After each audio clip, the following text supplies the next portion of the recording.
And the little lady there, Virginia Scarpato, I belong to her. She helped with the refreshments. So I want to thank you all for coming, and I think what we should do before I introduce our new president of the Village Officials Association to ask all of you, and I'll go around the room, let's start here, and you just stand up and introduce yourself and tell us what village you come from. And if you speak loud enough, we can pick it up. This is being taped, and we plan to make it accessible to all villages and maybe all of Nassau County so that the commissioner's subject, which is very important to all of us, can be broadcast throughout Nassau County. We're going to play it on our own channel, 70. We have a channel 79. But for now, we're doing that. And these young girls here doing this are from Hofstra, and they have a school project, and they've asked to come to tape it as well. So do your best when you stand up because you're going to be on television. So, you know, you could be discovered. You never know. So let's start from here. You can stand up and yell out pretty good. But okay. William Hardy, Village Valley Stream, Public Health and Safety. Good evening. Ed Cahill, Mayor of Valley Stream. Good evening. Ken Randall, Village Valley Stream, Deputy Superintendent. Valley Stream. Dean Murray, Mayor of Rockland Center.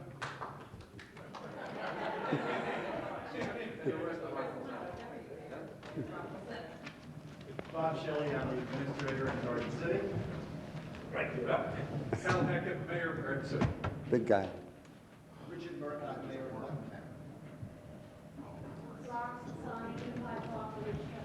Back up. Alan Gelman, Supervisor of Public Works, Village Department. Joe Connolly, Mayor of Williston Park. Yay! It's my mayor. How are you? Harry Dickinson, Hempstead, Director of Public Works. Okay.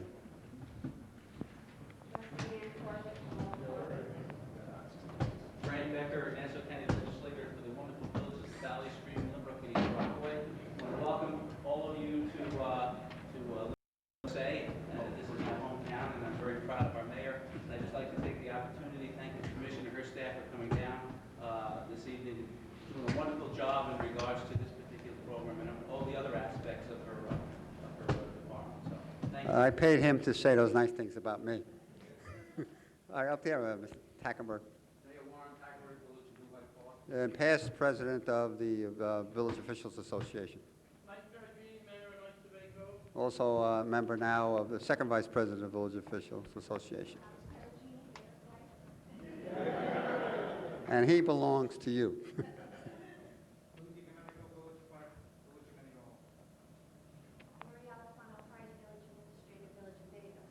Okay. What? Nancy and we got, and Dolores?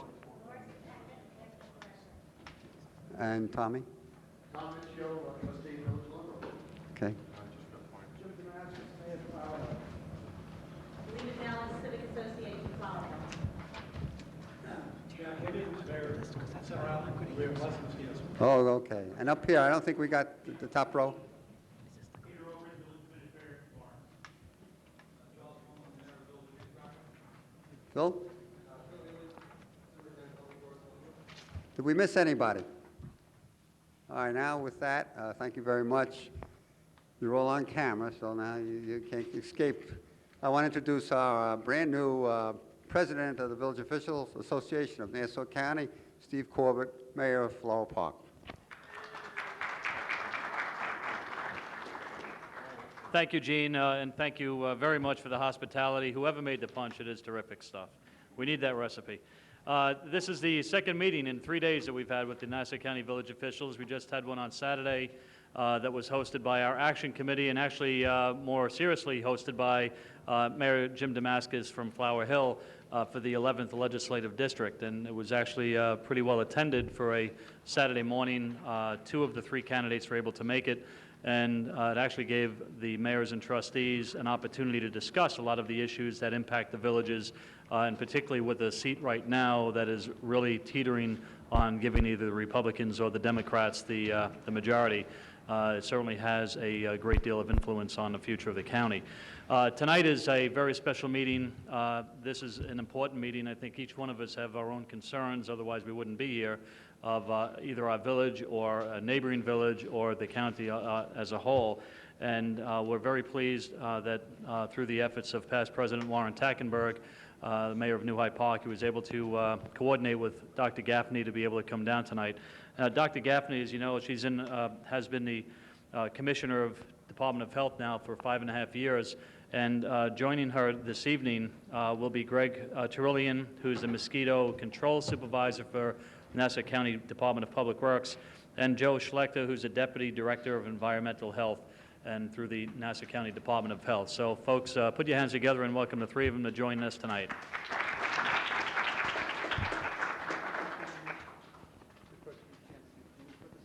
Sure. Are these on? We're really pleased to be here. It's kind of awkward for us to be up here and you down there. You as the elected officials are who we work for, so now you uncovered the mess up here.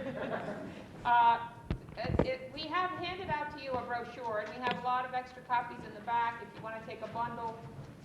These brochures have been distributed to all the public libraries in the county and a variety of other sites.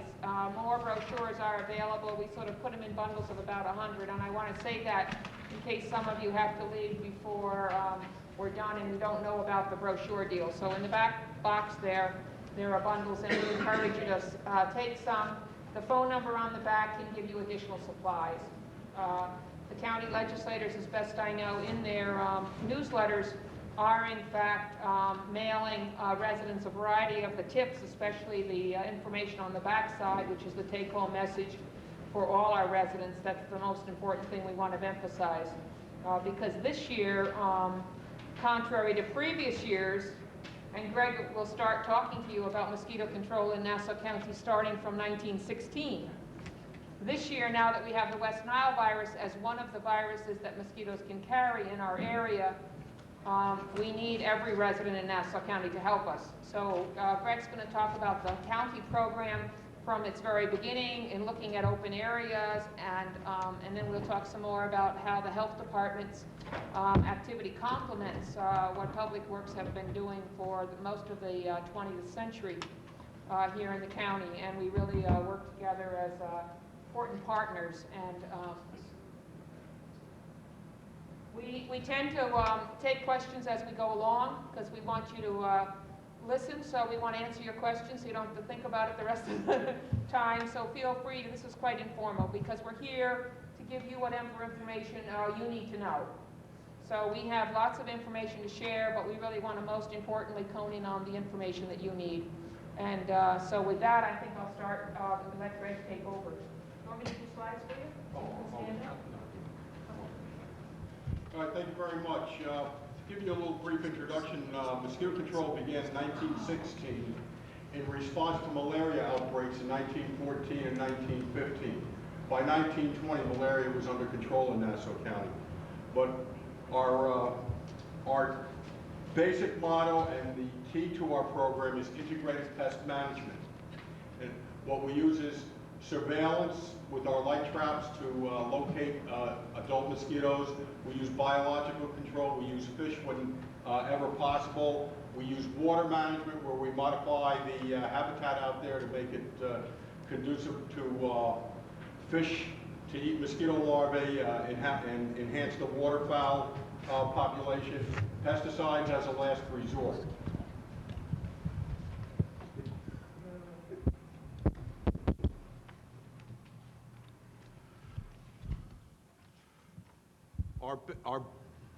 Basically, our water management program deals with eliminating mosquito breeding areas, and we need to do that because it takes 7 to 10 days approximately for the mosquito to develop from an egg to an adult.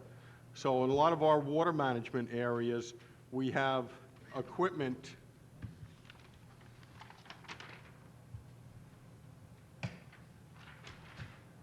such as this amphibious ditcher we have. This machine will straddle the ditch and in the back there's a rotary ditcher that cuts the ditch. Here's some of the material you may see in these ditches on the salt marsh areas. The tide brings in the material, we clear it, and then we send the machines in there to clear it. And this is what it will look like when it's done. It allows the fish to come up, and at high tide it allows the water to run off the surface so that there's no stagnant water sitting around for mosquito breeding.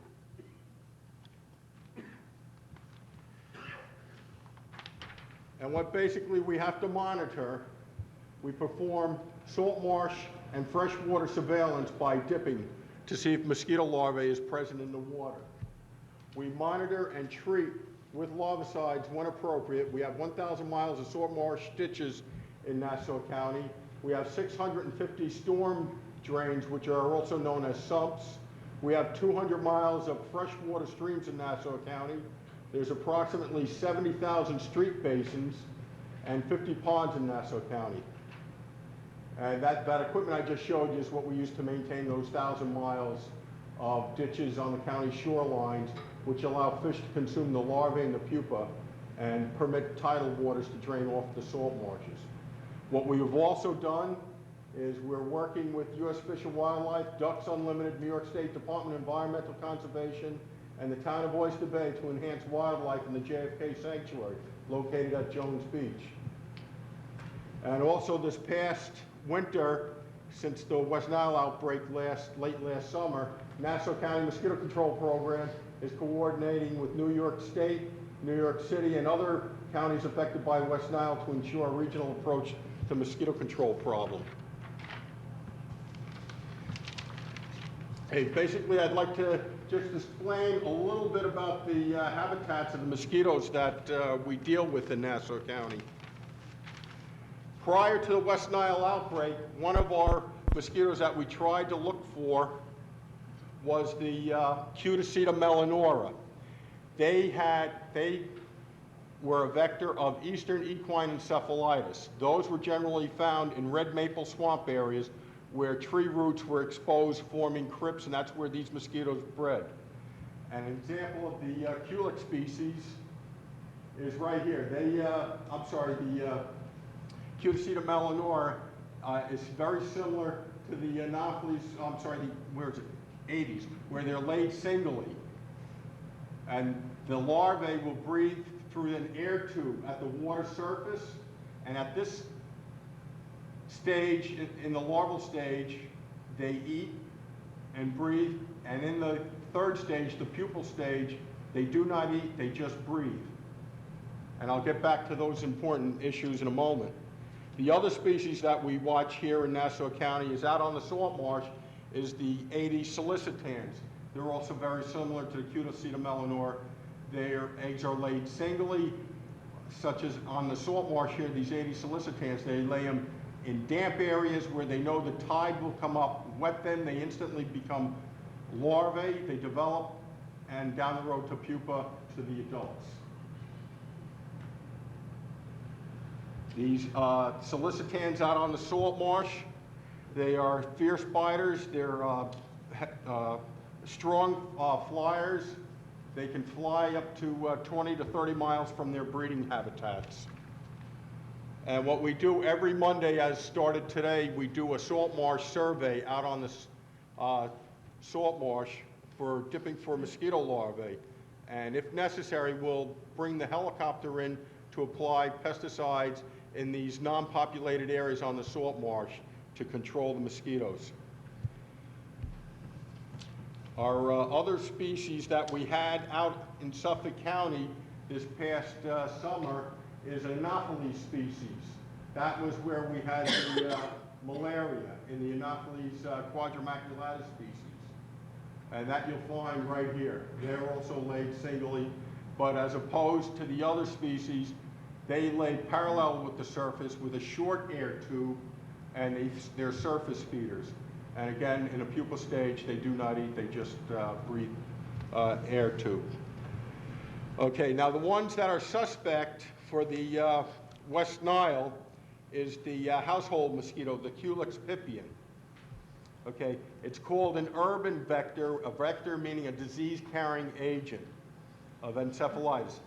In this species, the adults overwinter. The eggs do not survive. The eggs are laid in clusters of 50 to 400, known as egg rafts. Okay, their habitat is generally 200 feet from their breeding site. That's why it's called a household mosquito. You'll generally find it breeding in and around your home. Culex is the last comment, Excuse me? the next one over. It's Culex. The last one over. All right. Just got Oh, one. I'm sorry. I'm sorry. You can't, I know you can't see it. Okay. They develop in artificial containers.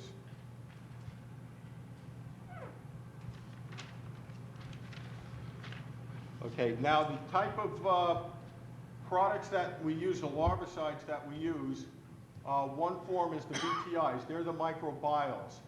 Those products are put in the water where the mosquito will eat them, ingest them, and destroy their midgut, and they die.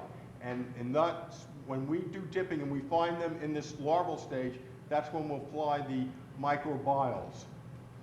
When we find them in the later stages of the larval and in the pupa, remember the pupa they do not feed, so we have to use another product, the Alticid methoprene, which is an insect growth regulator. It interferes with their normal development. They'll slow it down or interfere where they will not develop into adults.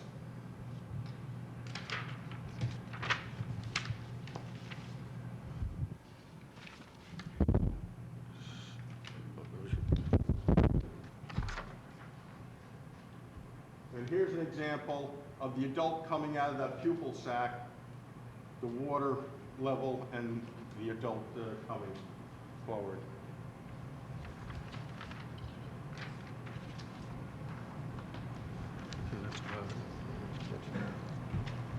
Oh, I can't stand up.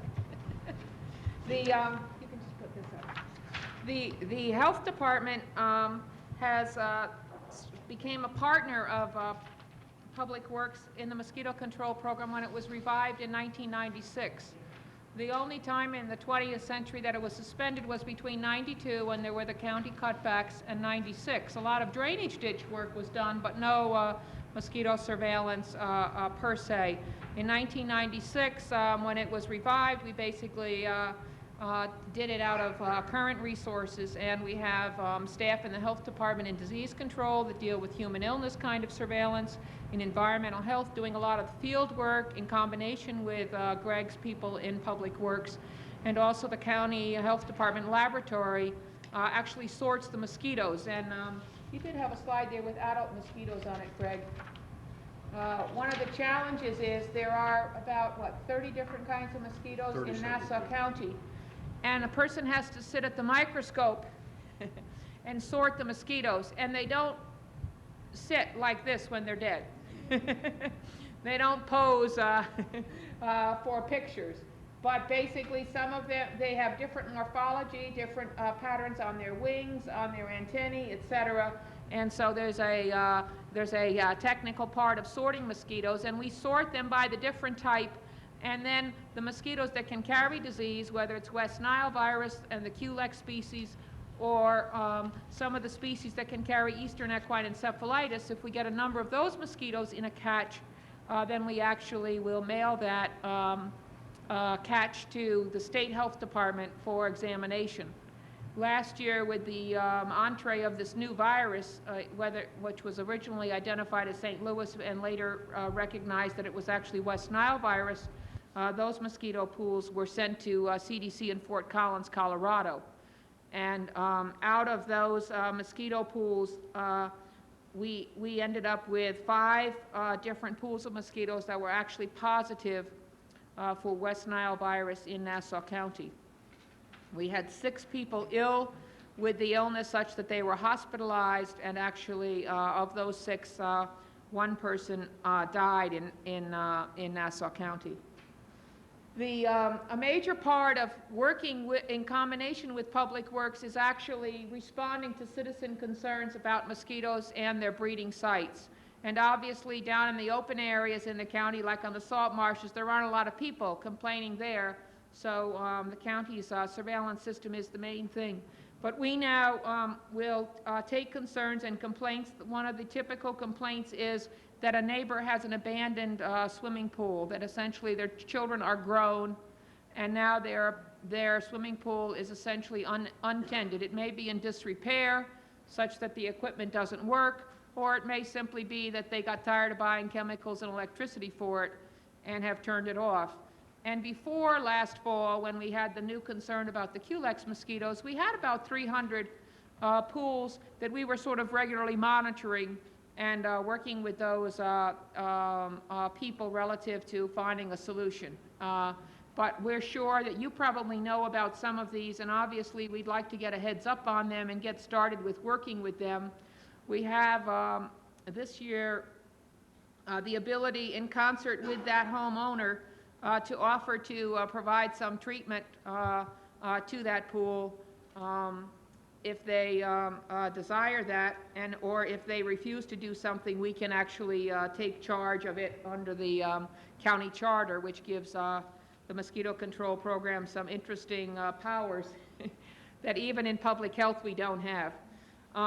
So if there are concerns about somebody who doesn't have a well-maintained pool, our first approach is obviously information, educating them on the importance of making a decision. If you don't really want the pool, you know, you need to take the proper steps to remove it from your yard, and, you know, obviously according to code, et cetera, because it's not just a mosquito incubator, but it's a safety hazard and a variety of other things. But it's quite amazing to me how many people in Nassau County with these high property values still seem to think that still have a pool in the backyard. In fact, we had a lady at a committee meeting the other day complaining about the cost of fixing her pool. At the same time, I said to her, well, you can't possibly enjoy your backyard in the summer with this pool there. And she says, no, that's true. So we deal with that, and that's one of the typical things that we can help on. And because we can now go ahead and treat this year, we believe we'll have a better remedy than having to just wait until they can fix it, or we could go through an enforcement process, which really does take a lot longer time period. We also have citizens complaining about sumps, et cetera. The sumps that are filled with water all the time have been stocked with fish. The sumps that don't hold water may in fact have some areas of collecting of water, et cetera. And so we can deal with those, or other kind of breeding sites. We got a lot of calls after the heavy rain the last few days, because people are beginning to hear about that and concerned about the puddles on the road, obviously. And I walk every morning in Williston Park, and I have noticed that the public works trucks now really go around and are looking at those grates on the storm drains to make sure, you know, that the water is draining. We also trap mosquitoes. And Greg maybe has a couple traps here that we could sort of show you how this works. When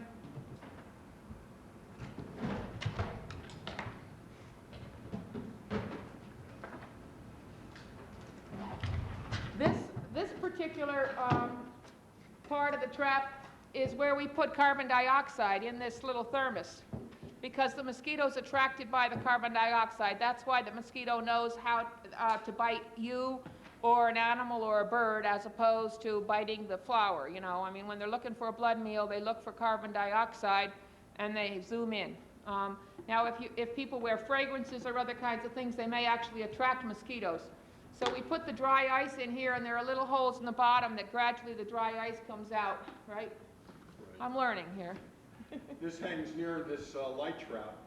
The carbon dioxide is filtered through the area that we have the trap set. It's attracted to the CO2, and then there's a light in here that's on with a battery and a fan. So it's attracted by the CO2 from a distance. It comes closer. It's attracted more to the light now. It comes in at the top, and it gets sucked down in and trapped in the bottom of the jar. So the sanitarians will come by. They set this up at night. They will come by in the morning, take this off, put it in a cooler with dry ice to keep it cold. The virus needs to stay alive. The mosquitoes need to stay alive. They take it to the Hempstead lab for speciation. They'll separate it by species. And depending upon what species it is, those pools will be sent up to Albany for testing. We also have a different kind of a trap, a gravid trap. This we have not had in Nassau County before, but this is a trap that actually has water in it, like if there's an area of a puddle of some kind of water. Yeah, this will put water or a similar habitat that's in the area for the adult mosquito coming in to lay eggs that's already pregnant and has had a blood meal already. She will come in into the water here to lay the egg. We have a fan here that blows out at this end, but from the underneath where she lands in the water here, she gets sucked up. Same idea, she gets caught in the trap, send it to Hempstead, put this in a cooler with ice, send it to Hempstead Lab for speciation, and send up to Albany for testing.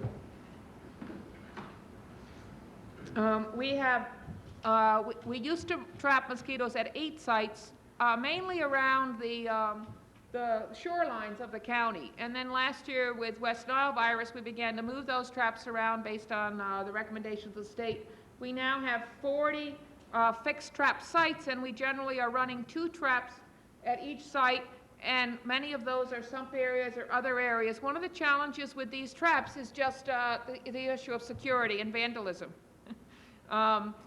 So we lose some traps all the time. Last week we ran 78 traps at 40 different locations, and I think we had a couple adults, but nothing to send. Nothing to send, nothing that we needed to send, no species that they were looking for. So, but this is the sort of the mosquito season, and as Greg has taught me, April 15th is a magic time because the mosquito life cycle is stimulated by the photoperiod.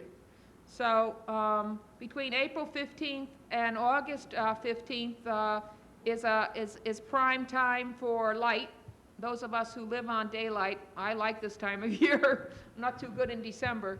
But the mosquito is stimulated to become active, and then those mosquitoes born after August 15th actually aren't going to breed. They're bulking up to hibernate over the winter in your basements. And these Culex mosquitoes that we're looking at generally were born after August 15th, lived over the winter in your basements.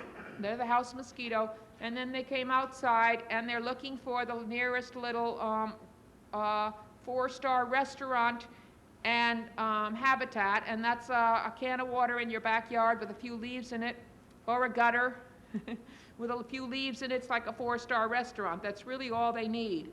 They don't need a big pond or a big area. They fly about 200 feet. They basically will mate once, and then the female will look for a blood meal, lay a group of eggs, then we'll look for another blood meal, lay another group of eggs, and keep laying multiple groups of eggs. Each time taking a blood meal, the female has another chance to become infected with the virus, and then on the next blood meal has the potential of transmitting that virus to whoever or whatever animal it bites. So as you get longer into the period of the fall, you basically do have adult mosquitoes that are more likely to be carrying virus just by virtue of the fact that they have had now multiple blood meals, and the chance of actually having a blood meal from an infected animal, whether it's a mammal or a bird. Identifying the mosquitoes by species is something that the health department in Nassau County laboratory staff does. We also look at dead bird reports and collect and test crows that have died within the last 24 hours. So we have a lot of people calling us about dead birds. This time of year, there's a high bird mortality just simply from the migratory paths. And at the same time, we've also had dead birds that have been now examined in the laboratory and were poisoned by pesticides. Typically, they mistake the chemicals, the pellets put on grass for, in people's yards as a bird seed, because sometimes the people haven't put out any bird food yet, and of course this time of year there isn't a lot of bird food out there. So they mistake those pellets on grass, and there are sometimes there may be a concern about actually they were intentionally poisoned. If in fact those birds are, that decision, the birds are autopsied by the DEC in Albany. If in fact it's been a poisoning by a pesticide which has very characteristic signs, then they actually will go out and do some enforcement if there's any evidence that this was an intentional incident. Other birds just die of fatigue, or they may have actually run into something and actually have fractures, etc. It's very similar to the running of the medical examiner's office. This is the medical examiner's office for birds. If in fact that bird has evidence of a brain infection, which is what encephalitis is, then that bird will also then be sent over to the State Health Department laboratory in Albany for actual testing for West Nile virus. So far, of the 30 or so birds we've sent, none of them have had evidence of encephalitis, so they have not required testing. The expectation this time of year is that we would not have positive birds yet, but as you know, there was a hawk in Westchester County that was indeed positive for the virus in February. The crow mortality is an interesting issue.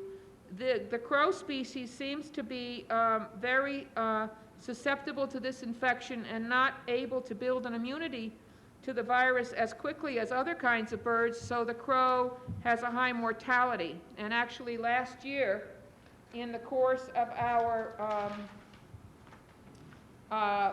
activities, we ended up doing our countywide spraying program, not because we had data back from the state relative to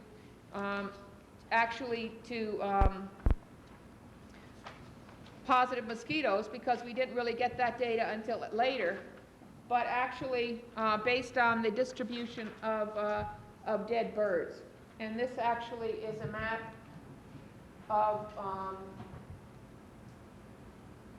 push it up so you can see the legend in a minute. Greg. Those are the dead crows as of 20th of October. But as you can see, there, you can move it down now. There was really no ability for us to say that there were only a few areas in the county that needed spraying. When the State Health Commissioner at the end of September advised us we needed to do widespread spraying, we used GIS. These crows were mapped by the, a major investment's been made by the county in the GIS system, and in fact, Joe and his staff, Joe's our GIS super person, and they actually, every night we ran the maps, and it was very clear, although we had a little flurry of activity along the North Shore at the beginning and over in the Woodmere area, pretty soon the dead crows were all over the county. Now, crows do roost sometimes in central areas, but what a dead crow meant last fall was that there's a sick bird that now has died, and it was so sick that it couldn't go back to wherever it's supposed to go every night, and it basically was sick there. And while it was sick with this virus in its blood, it was potentially a very, very likely target for the next mosquito looking for a blood meal. So the potential for the mosquitoes essentially countywide to be infected with the West Nile virus was essentially very high based on the distribution of dead crows, which means the day before that was a sick crow. There are some other things on that map. The purple spots are crows that were positive for encephalitis, but viral testing results have never been made available to us. The red spots are crows that were tested and positive for both encephalitis and for West Nile virus. The green squares are the location of the 6 human cases we had of people who were very ill, all hospitalized in intensive care with this illness. And we did have, as I said, 5 positive pools of mosquitoes. Most of those pools were mixtures of mosquitoes from multiple locations because the CDC ended up with too many pools of mosquitoes to test them individually. We did have, though, the first week of October, 1 positive pool of mosquitoes collected right by Hofstra and the Coliseum. Essentially, right in the center of the county. And in that particular pool of mosquitoes, there were 4 Culex pipiens mosquitoes, and virus was grown out of them. So earlier in the fall, people had said, well, only 1 in 1,000 mosquitoes is potentially infected with this virus. By the end of September, early October, we now had laboratory data that it could be as frequent as 1 in every 4 mosquitoes. So even though mosquito counts are lower as you get into that part of the fall, that's the point about the risk of the mosquitoes being infected had substantially increased. There are some hopeful things about, yes, you had a question? Yeah, if at the end of the year, the number of mosquitoes that are infected is quite large, and those mosquitoes, and these are the mosquitoes that overwinter, does that mean that the mosquitoes that are hatching or coming out of cellars in the spring have a very, very high chance of having the virus? Because No, those mosquitoes generally that were doing blood meals throughout the fall had been born before August 15th, and generally were so busy breeding that they were going to die. Now, in New York City, they did collect about 67 pools of mosquitoes in various places, and actually out of 3 of the pools of mosquitoes they collected at Fort Totten, overwintering adult mosquitoes, they did find virus material in 3 of those pools, and actually live virus in 1 of those pools. So it is possible for live virus to overwinter, but in general, the mosquitoes most likely to overwinter are uninfected females. So, you know, you can't say never, and obviously the risk isn't 0, but clearly there was not mosquitoes in most of those pools, but there also is the potential for overwintering, and the overwintering in the Culex species would be in the adult mosquito. There are 2 other kinds of mosquitoes that have been known to have the virus in them, but they have not been proven to transmit it. So in other words, in the process of taking the next blood meal, it has not been proven that they, in a sense, inject the virus into other animals. Some of the other species that seem to be susceptible to this, and I think we know from the Whitestone area in Queens, about 2.5% of the population ended up having this viral infection. And, you know, about 60 people, I think, in the whole region ended up with encephalitis. So this can be a mild infection that's unnoticed. The laboratory facilities have not been available to do a similar serosurvey in Nassau County, and we don't expect that will be made available this year. The federal government and the states are simply trying to get enough reagents available so they can test all the mosquito pools and the human cases as they come along. At some point in the future, obviously, some researcher will come along and make some tests, but it does not appear that we will have any of that data available for us in the near future. The horses seem to be quite susceptible to this infection too, and there is a project going on at the Belmont Racetrack with Cornell Vet School and State Ag and Markets, who are responsible for domestic animals. DEC is wild animals, health is human people, and Ag and Markets is domestic animals. So we have 3 jurisdictions of people testing different parts of this animal human cycle. One of our cases, as you note, is there in the little corner. Well, actually 2 of our cases were right there, one north and one south of the Belmont Racetrack. They are attempting to look at bloods of horses which are being taken for other reasons and testing those. We also have monitoring of the feral chickens. Every racetrack has apparently wild chickens around because there's ample feed, and there is some indication that some of the horse handlers, you know, like to have some chickens around, and various people have reasons for why they want the chickens. But the population of the chickens at the Belmont Racetrack is now 1/3 immune to this virus. So they were exposed and they got antibodies and now they're healthy. And the hope is that this year the resident birds in Nassau County will have another exposure to the virus, will build up more immunities, and maybe we will be lucky like Romania and there won't be a 3rd, a 4th, a 5th year. You know, there is some hope that once the wildlife builds up immunity, then they don't help perpetuate the cycle of, you know, of having viremia when the mosquito bites them, so that then that mosquito can infect a new victim, so to speak. Yeah. Commissioner, would you advise them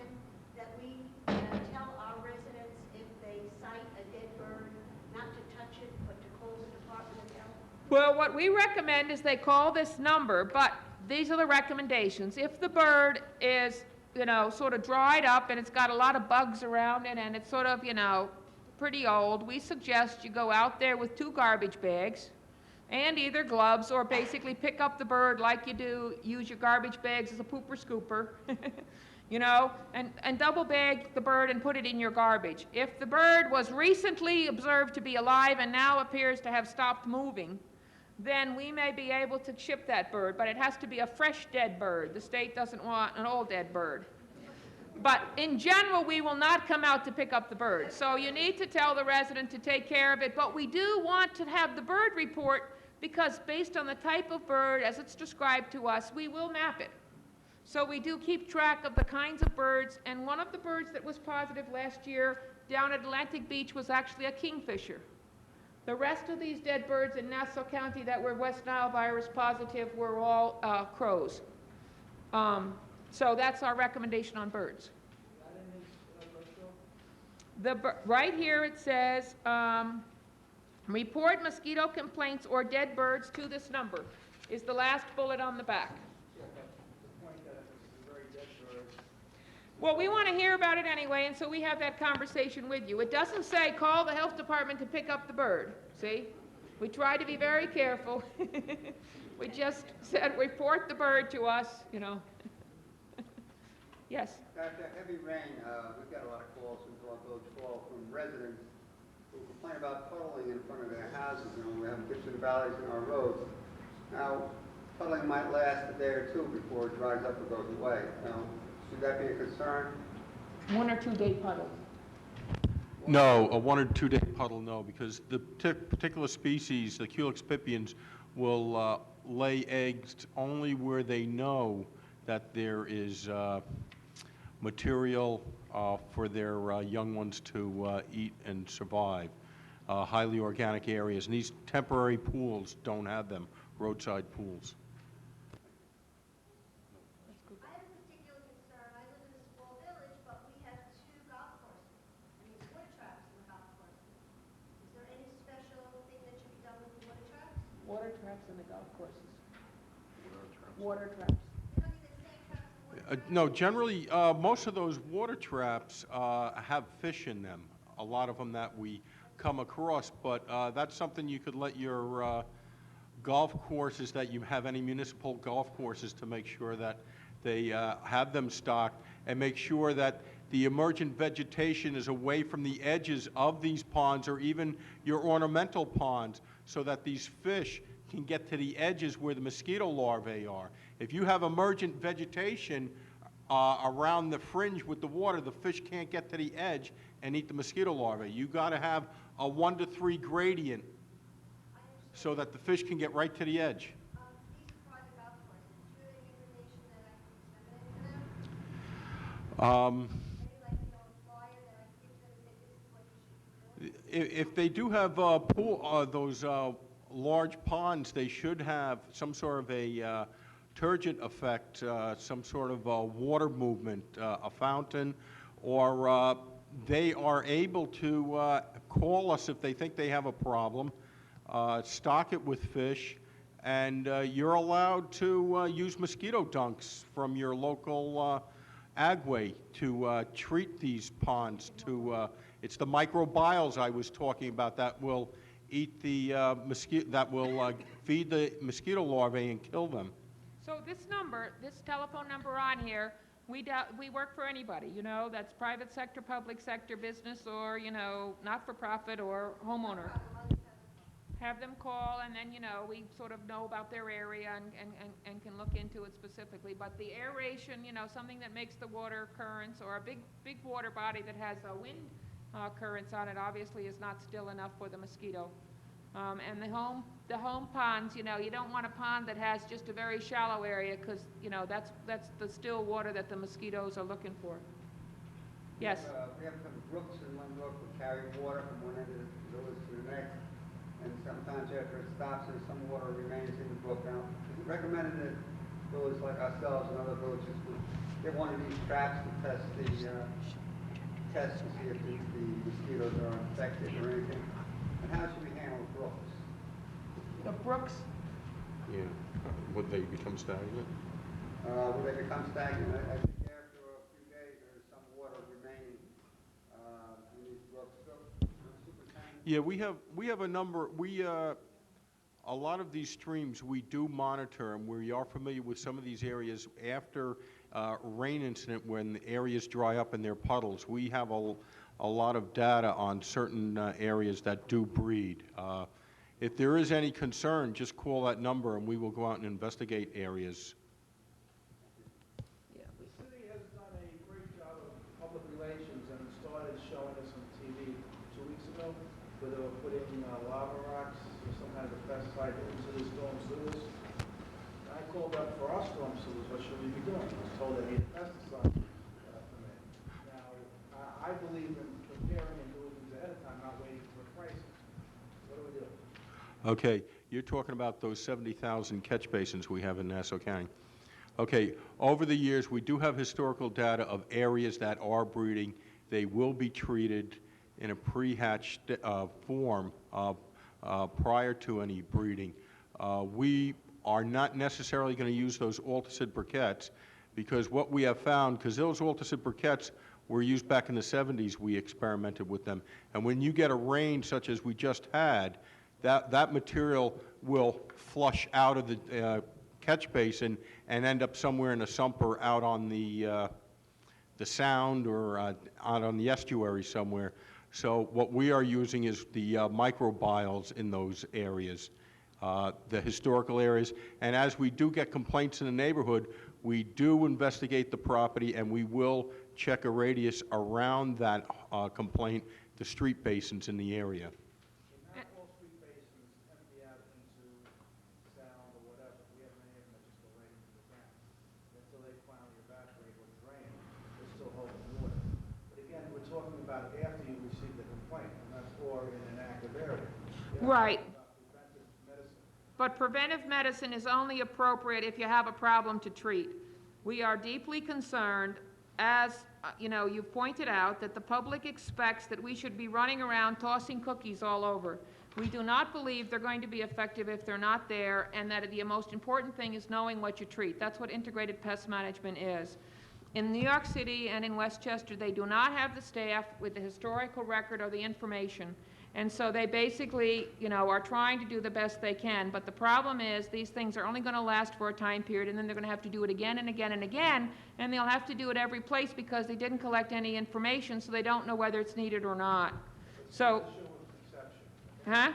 It's still an issue of perception. Well, and that's why we have a very active program and a very active phone number. And it's very important to realize that unless you have a problem, you can put, things in, anybody can, but the point is it's potentially wasted material and it's not treating anything, it's maybe, How are these being distributed, say, in libraries? This is distributed in libraries. The legislators are adding this information to their newsletters. I believe this phone number has been out since January. We gave this to the legislature at that time. Not this brochure, these bullets on the back are saying.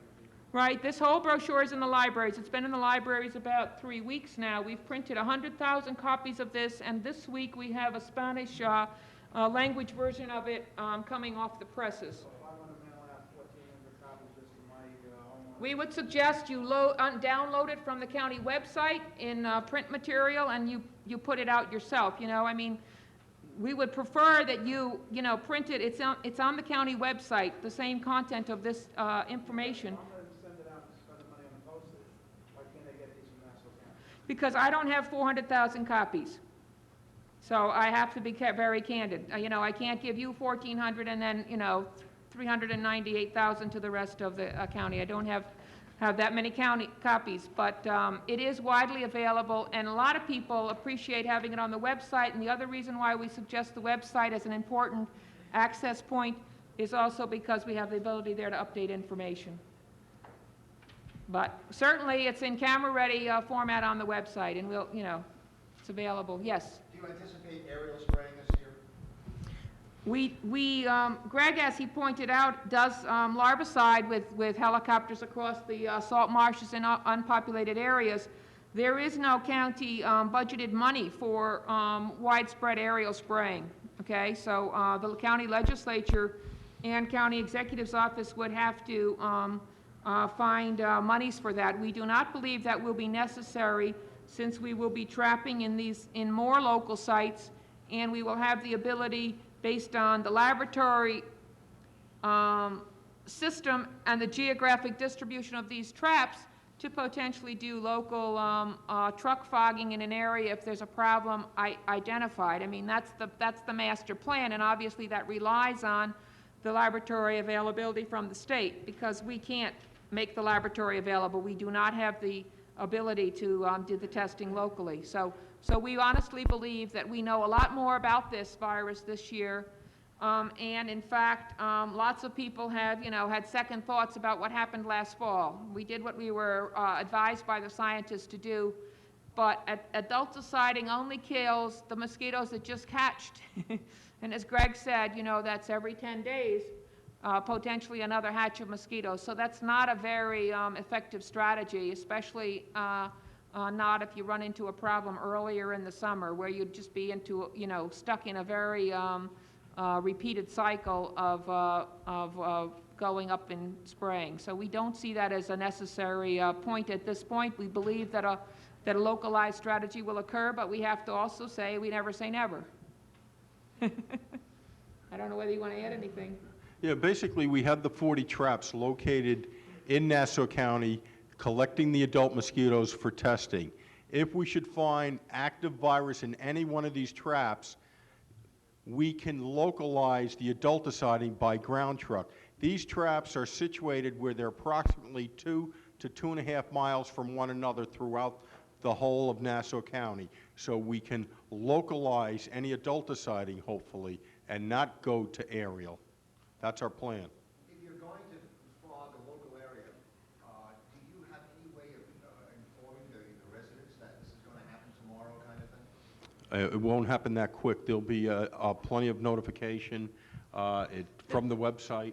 Yeah, and the cycle of making that decision includes an initial test on mosquitoes, which takes about 24 hours once the laboratory sets it up, and then a follow-up test, which is actually a culture. So the PCR, which is the test where they multiply the genetic material in the mosquito, that will be the first one done. If that pool of mosquitoes is positive, they will then set it up for culture. So we should have about 4 to 7 days to know that this is an area that might need spraying, so we can begin to at least, prepare and let people know about that. As with last year, we don't control the weather, but we do believe that this will be some kind of a logical and stepwise process, and so we will have some ability to make a clearer public notice. And if it has to happen earlier in the summer, then the expectation is we wouldn't be so dependent on the weather being so drastically unpredictable. But there would be time to know this is an area that's on a watch, so we want to make some preparations to let people know this might be necessary. That's what the state has provided us at this point. Yeah, let's finish this section. Yeah. I have 3 questions. The first one is, we in our village have several sumps and small lakes. The lakes might have fish. Some of the sumps, to the best of my knowledge, have none. What resources would be available to villages who have sumps that are either Nassau County dedicated or not, to populate them with fish? And what's the right fish? And can you perhaps tell us what impact that would have on the ecosystem to populate with fish? Generally, the ones that have fish are able to maintain fish because they survive through the winter. For other unknown reasons, these other sumps don't maintain a fish population. We do have a list of what sumps in Nassau County do hold water. We know which ones do breed. Not all of the ones that hold water are breeding. They don't have to be treated. We do monitor them, however. We also treat sumps that we know breed throughout the season, depending upon rain incidences, where the runoff from the street basins fill up these sumps and cause mosquito breeding. Those sumps, we also have data. We are in the process of this week treating those sumps that have potential to breed throughout the summer with the Alticid briquettes as a pre-hatch treatment. How do we provide our village residents with some comfort level? Where do we get the information on what stumps are being treated and are not? That has a list of stumps in it that are being treated? No, the same phone number, Oh, okay, fine. okay? I have another question for you. Is there, and this is a question that comes from residents of the village, are there any vaccines or precautionary steps that someone can take for children or for elderly people that are the most affected by it? The most important precaution is to get rid of the gutter with leaves in it, the pool cover with leaves in it, the containers, the children's pail that's hid behind the bush. We need people to clean up their property and to stay vigilant through the summer. Emptying their gutters now will get out the leaves, the organic matter, and so hopefully you will only have water in them later and not sort of, lunch as well for the mosquito larvae. But the Boy Scouts and the Girl Scouts have indicated that they're helping us with, you may see them out with a Fight the Bite campaign that the State Health Commissioner has gotten them to help on, and sort of we've encouraged them to work in their neighborhoods, and sort of try to get neighbors to help neighbors. But the most important thing people need to do is that. Anything else is less useful because you still are, you're creating the little incubator for the mosquito, and then you're doing secondary things. Screens on the doors, absolutely essential, on the windows, so that's your protection. We suggest that you basically, be careful about chemicals. The chemicals that you spray on your body for mosquito repellents have, other kinds of concerns as well. And they are only the last-ditch solution. If you're going out into the woods, to go through the bushes, and you're going to shake the resting mosquitoes off, then you need that protection both day and night. If you're going to sit in your backyard during the daytime or mowed grass and the kids are out in the soccer group, that's not a problem during the daytime, but, this mosquito comes out looking for blood meals between dusk and dawn, and on a warm summer night will be active throughout the night. So the main thing is, if you have gotten rid of these and you've helped your neighbor empty out their containers, then your backyard isn't going to be a place where this Culex mosquito is. And I mean, it's very important that this is the difference. This year we need 1.3 million people to help us. Whereas, in the past, we basically dealt with mosquitoes for eastern equine encephalitis or other things that really flew further and came from only certain areas in the county that we knew about. The residents in my village are as worried about the insecticides and the larvicides as they are about the mosquitoes. That's right. What do we take back to tell them? There was I would say as many people vociferously opposed to spraying and any attempt to use insecticides or larvicides as there were people concerned about the mosquito. And that concern continues today. Right, and when we fielded 100,000 phone calls last year, and we're up over 1,000 phone calls to this number already this year. In the past, our numbers ran a third opposed, a third wanted to know why the heck we hadn't sprayed months ago, and a third didn't care. They just wanted to know what the story was. But the governor's office, as part of the planning activity, has included Citizens Campaign for the Environment and the Audubon Society at the table. They generally recognize, the need for doing the cleanup and getting rid of the habitat. That's the first preventive step. Get rid of the habitat, and then we don't have to use chemicals. We need your help on that. Secondly, those groups understand that sometimes larvicides, are appropriate and necessary. Adulticiding, is in fact the least effective because it's the most short-term strategy. But it certainly is the only strategy in certain areas where, in fact, the habitat can't be effectively prevented. But if you could organize community cleanup, and the main important thing is to continue this activity throughout the summer. I think there's a lot of cleanup activities now, but sort of, you send out village newsletters, you send out, occasionally a bill, but if you could have information in there reminding people that this is a continuing vigilance thing and that we need to make sure that this water doesn't exist on the property so that mosquitoes can be breeding in it. And all you need is a pail of water that gets a little brownish, and in 3 weeks we can come and show you the mosquito larvae in it. So it's very, very critical. And that's a boring message perhaps, but the most important thing, it has to be repeated. Has to be repeated throughout the summer. And you can help us a lot with that because you're on the streets, you're out there with your residents, you're at community festivals, et cetera, and you're also organizing a variety of preventive activities, you know? Doctor, would it be fair to say that if we could warn our residents or business people that if they don't clean up in a potentially affected area, that they themselves could be bitten by the mosquitoes because of the close proximity? Exactly. This mosquito flies usually 200 feet. So if you get bitten by one of these mosquitoes, it's something you had control over. This is not a, you know, this is not coming in from Woodmere to here, you know. So. Yes. Will you be communicating with us at the village level when the situation, if the situation does start out escalating, and what steps will be taken to correct it, or we're going to have to be contacting you on a regular basis? No, we will be using the emergency management office, and we are now trying to arrange a meeting also with your key emergency, you know, people. This is a meeting we tried to have, you know, a month ago, and we understand, you know, somebody more important was available instead. But we are working on that now, and our plan would be to use their mass fax system, you know, which is really the best thing for us to do, to use a, you know, to get the message out once it's available, to send it throughout the system. And we appreciate the fact that you people, you know, jump on it.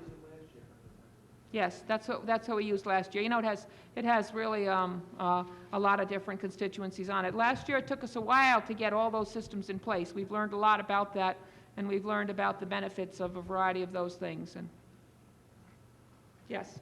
To pick up on what Mike said, in our village we have a number of bodies of fairly shallow stagnant water. How can we find out if there are fish in them, which would help take care of the larvae? If they're not, as Mike said, how can we stock them with proper fish? Well, you should be able to see the fish coming near the edge if it's carefully watched. Otherwise, call this number and we could send one of the inspectors out to do a surveillance in the area to determine whether there's breeding, whether there's fish in there, and they could suggest any helpful hints for you. Yes. Is there any plan in conjunction with the line and railroad regarding litter and other things that are behind the fences that we're not able to clean up?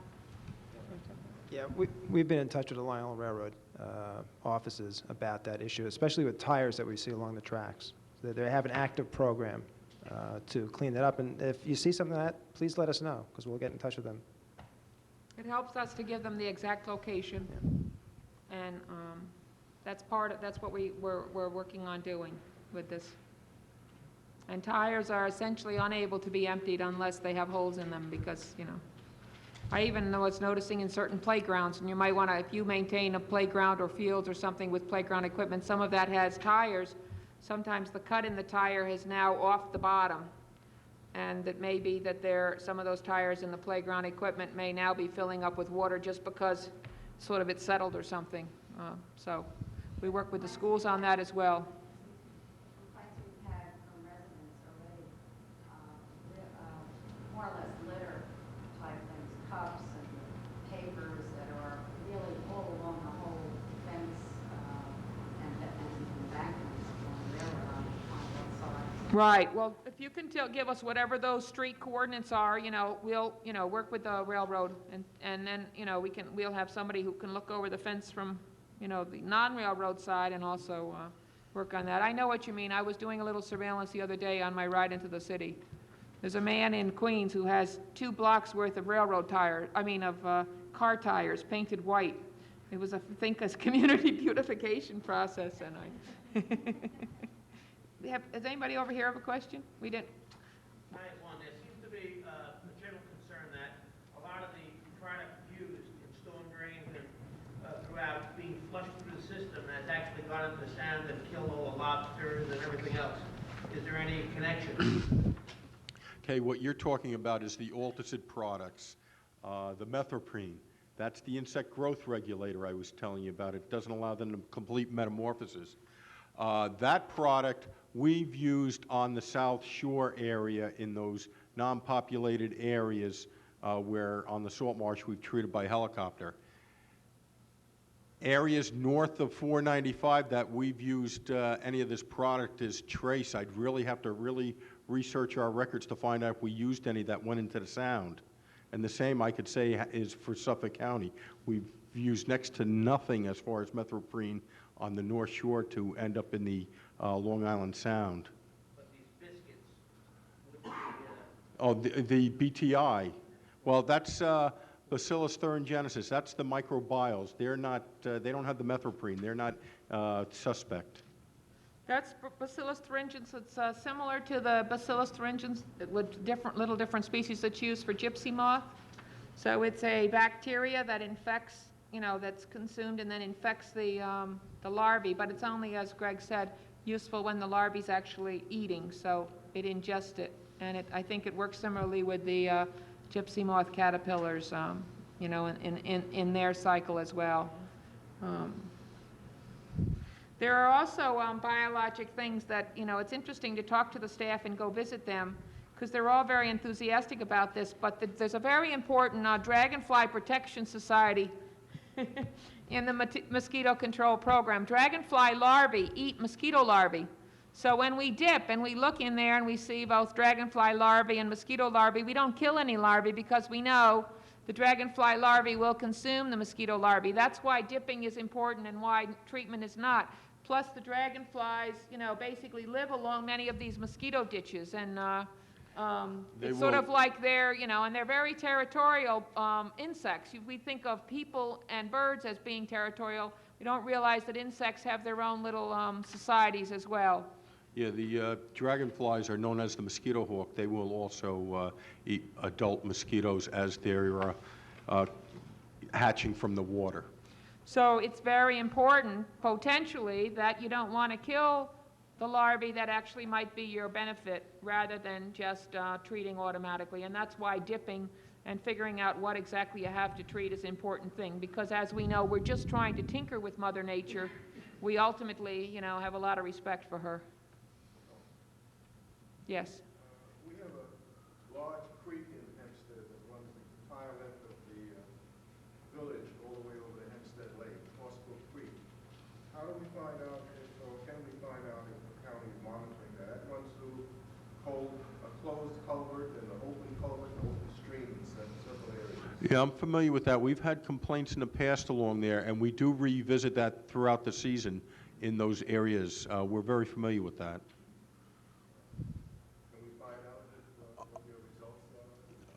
Yeah, you can call the number to find out when the last time anyone was in the area.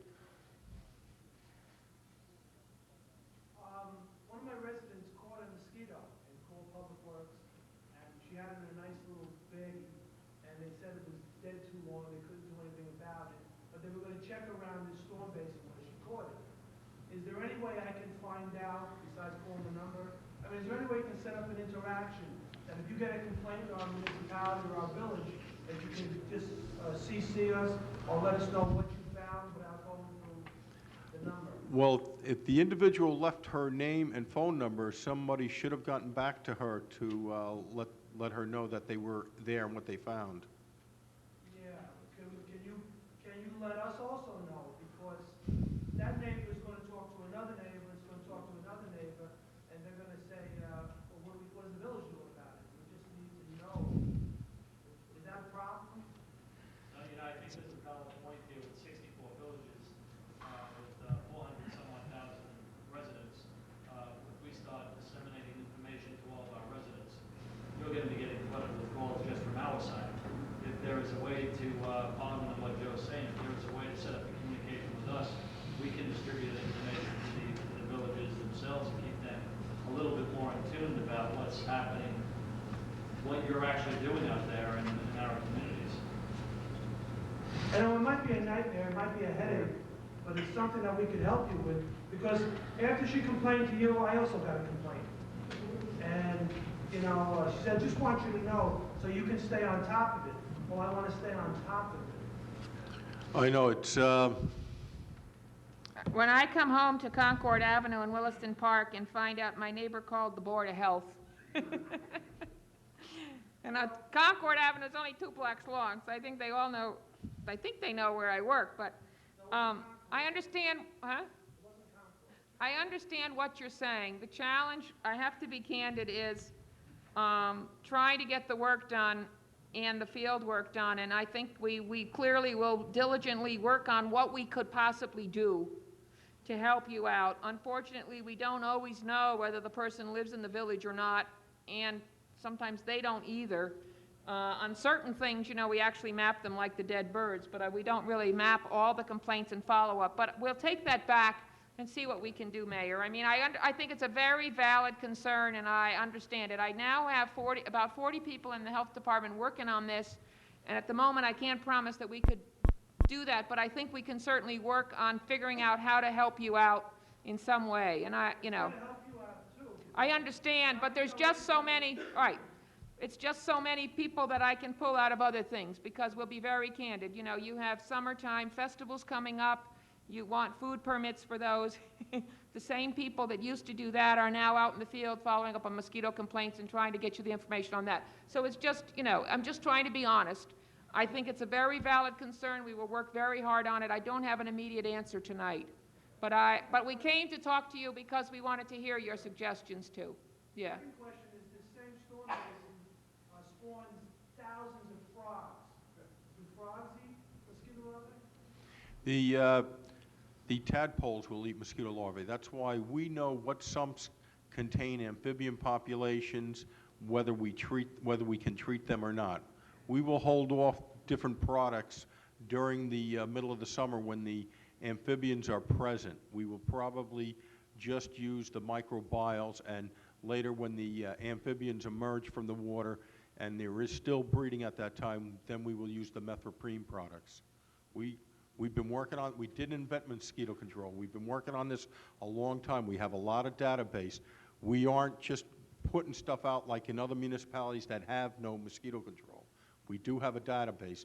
And this particular species, this West Nile vector, the household mosquito, we have a pretty good idea where it's breeding in the pasture lands, the parklands, the preserves in Nassau County. That's about 10% of the problem. 90% of the problem of this mosquito breeding will be in people's backyards, and that's where we need your help, is getting the information out to the people to eliminate all forms of stagnant water, no matter how little, how trivial it may seem to be to anyone. But the smallest amount of water, a cupped leaf, will breed mosquitoes if it's been sitting behind a shed long enough.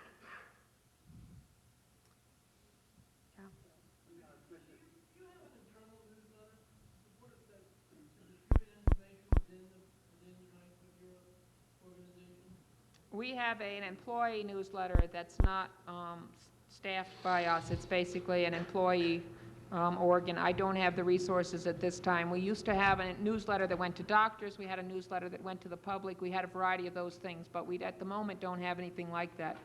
We have, this organization has a newsletter that is disseminated. Would it be possible to set up a specific schedule now where we could meet with you or your office once a month to get the most current information? Sure. And make it available, number one, the second Tuesday of every month when all the mayors and village officials meet, and get into our newsletter. Sure. If you did on a schedule, for instance, 4 o'clock on the second Tuesday of every month, one of us will be at your office to get that information shared. And I think that would, if we provide the discipline we need to make sure we get it, and to make sure when everyone comes to our meeting on that second Tuesday, they get it enforced. Right, we have a weekly summary now of what we found, what problems are, you know, but we don't have locations on it, which is what, you know, Mayor Conley really asked about. So, but I mean, you know, we can certainly provide you with the latest information each month. Yeah, we'd be very, very happy to share that with you, and we appreciate your interest, yes. Mayor Perugini just addressed the same issue. I think we could be of help to you, the Village Officials Association. We have communication with 64 villages through our website as well as our newsletter. And we're trying, I think with Mayor Perugini and Mayor Corbett have suggested that we could be of help to you in disseminating information. It just means phone call or contact with Mr. Lois Sadaka, who handles a lot of that, and he can get it onto our website. Well, if that's a follow-up, you want to send us, you know, what would be the best protocol, who we should contact or who we should link to, that would be great. Okay? So, if you, yeah, you have our fax number, yeah. Yeah. Website plus our newsletter. Okay. And the county website, is this, it's not on these brochures? It's co.nassau.ny.us. Some of the brochures have it, some don't. But, yes. One thing I want to say, first of all, I was very impressed with your whole presentation, but I think most of the residents in Nassau County as a whole don't know what a good job you're doing. They don't know the history of, pest control, that, maybe, like you say, New York City or Westchester County, it doesn't matter. I think you maybe need some more press for people to get the comfort level up, to know what you're doing. We work with whoever will print the story. The county executives has done two major press conferences. Greg and I participated at a long press conference, and the only story was lag payroll. The challenge is this is a boring message, and I guess that's what we're asking your help on. Whatever the issue is about the sump or the stream or whatever, the most important thing we need you to help us on is to say back to that resident, have you emptied your gutters and checked your backyard? Because the health department tells me that that's the most important source. And I mean, that's what we need your help on in making sure, because there is this idea, in Nassau County especially, the people want to blame the other person, Maybe it's a New Yorker phenomenon, but it seems to be more prevalent here in Nassau County, where people have the perception they can buy the answer, and unfortunately, somehow you can't buy somebody who comes through your backyard once a week and empties, all the buckets of water and your bird bath every few days, etc. I mean, nobody has that. But we really need your help of reminding people of the basic message. The take-home message is, as Greg says, 90% of the breeding of this mosquito is happening in your own backyard, and we need then people to help us on it, and then we can work on the 10% of the land area, where the mosquito is. But if that area is further than 200 feet from your house, it's not going to be a problem for you.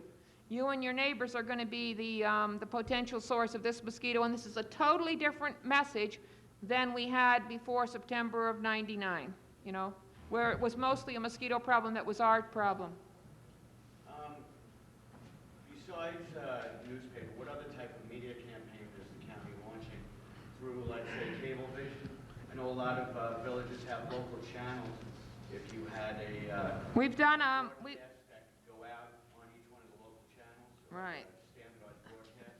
We did a press conference with the state health commissioner on Fight the Bite Thursday after the first day of spring at the Hall of Science, and we were shown some PSAs that the state had developed, people cleaning up their backyard, et cetera, and we were told that these would be widely available. And then we heard the state mutter the fact that they hardly had enough money to print this little folder. We each got a few of these, maybe 10 for Nassau County, and about 20 of these stickers, This is a big deal.